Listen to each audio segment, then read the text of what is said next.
Gian Petteggian. J'ai appelé ça le monde surréaliste du folklore enfantin en Provence. Cet ouvrage, il est dans la droite ligne d'un tas de livres qui sont déjà sortis et qui portent sur ce qu'on appelle la littérature orale. La littérature orale, qu'est-ce que c'est? Ben, c'est dans toutes les cultures, c'est un mot un peu bizarre, comme souvent les mots savants ou les mots techniques. C'est même un mot antithétique, puisque littérature, on imagine écriture, et orale, c'est pas écrit.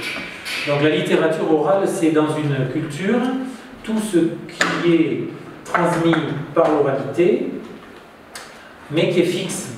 Toutes les formes fixes transmises par l'oralité, et qui constituent le fond commun d'une culture donnée, en un lieu donné, à une époque donnée. Si on chante « Maman, maman, les petits bateaux qui vont sur l'eau ont-ils des jambes ?» Eh bien, ça parle à tout le monde. Pourquoi? Parce que ça fait partie de notre culture française du XXe siècle. Je parle du siècle dernier, où on est tous nés. Et donc, évidemment que ici, il s'agit de patrimoine immatériel. C'est pour ça que je n'ai pas de projection, pas d'appareil, parce que je vous parle ici de ce qu'on appelle aujourd'hui le patrimoine immatériel. Le patrimoine immatériel, c'est un patrimoine invisible. Et évidemment, ce patrimoine immatériel, moi, je travaille dessus depuis à peu près 35 ans. Ça fait 35 ans que j'enregistre des témoignages oraux dans toute la région, et évidemment dans la vallée du Verdon, puisque je suis originaire de Castellane. Ces témoignages oraux contiennent évidemment une quantité considérable de renseignements d'ordre linguistique, ethnographique, et en ce qui concerne la littérature orale, j'ai donc collecté de nombreux contes, chansons et formes fixes de la langue. Alors c'est l'objet d'une collection qu'on a lancée avec un ami. Et KMKA, on essaie de faire un livre par an, ce qui est fort difficile aujourd'hui, parce que d'abord je travaille, donc c'est pas mon métier, qu'il faut trouver 4 sous pour ça, et puis qu'on est de moins en moins aidé par les collectivités territoriales. Et voilà. Et qu'en plus, mes livres sont principalement en provençal. Donc ils sont donc énormes, puisque sur 500 pages, il y a la moitié en provençal et la moitié de traduction en français. Donc on peut dire que c'est un genre, une petite galère de l'édition régionale, qui est une édition, encore j'ai la chance de ne pas éditer à compte d'auteur, c'est une association qui travaille. Voilà. Donc il y a longtemps, alors j'ai déjà publié des contes merveilleux, il y avait aussi un répertoire fantastique, merveilleux, de contes dits de fées, si l'on veut. J'ai publié des chansons d'amour, parce que dans le catalogue national de la chanson populaire française, il y a des catalogages pour les contes et pour les chansons, donc j'ai suivi l'ordre normal de ces catalogues. J'ai donc publié mon corpus de chansons d'amour, et je me suis depuis toujours passionné pour le folklore enfantin.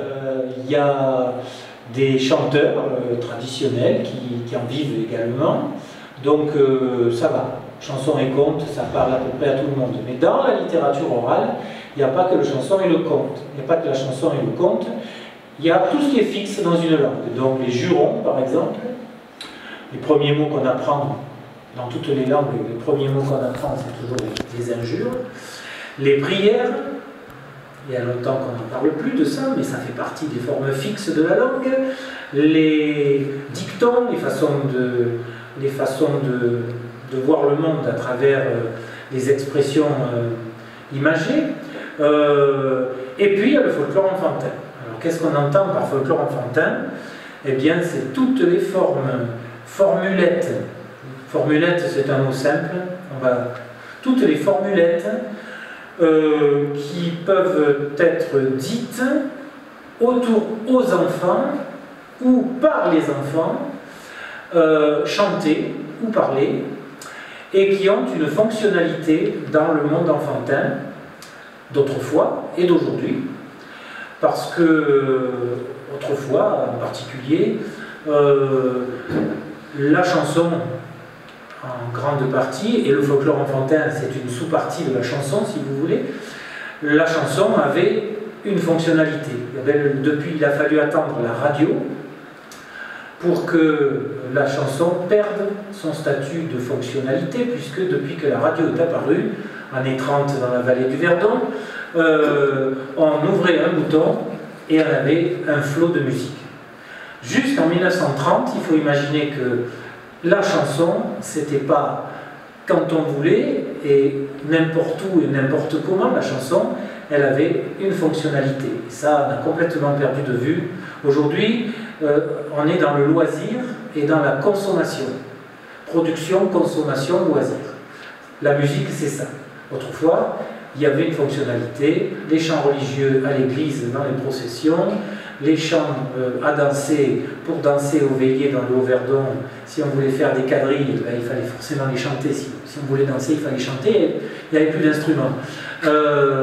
Des chants à danser, des chants à prier, des chants pour se moquer, des chants pour les maris cocus, pour les femmes mal mariées, des chants politiques pour les campagnes électorales de Boni de Castellane, des chants, etc., etc. Donc je schématise un peu. Si on repart du monde de l'enfant, c'est pareil, la fonctionnalité, c'était à peu près la même. Alors si vous voulez bien, j'ai fait mon petit propos d'aujourd'hui en deux parties. D'abord, les différents chapitres de cette fonctionnalité du folklore enfantin, et on essaiera de vous demander ce que vous savez, hein. Et puis, dans un deuxième temps, j'ai essayé de voir comment ce folklore enfantin d'ici, on va dire, il intégrait la vie paysanne, la vie rurale de nos ancêtres, comment en fait il était issu de cette vie paysanne, parce qu'évidemment, on ne parle que de ce qu'on est, on ne peut parler que de ce qu'on est, et on va voir que cette vie paysanne, elle est dans tous les chapitres, elle y figure.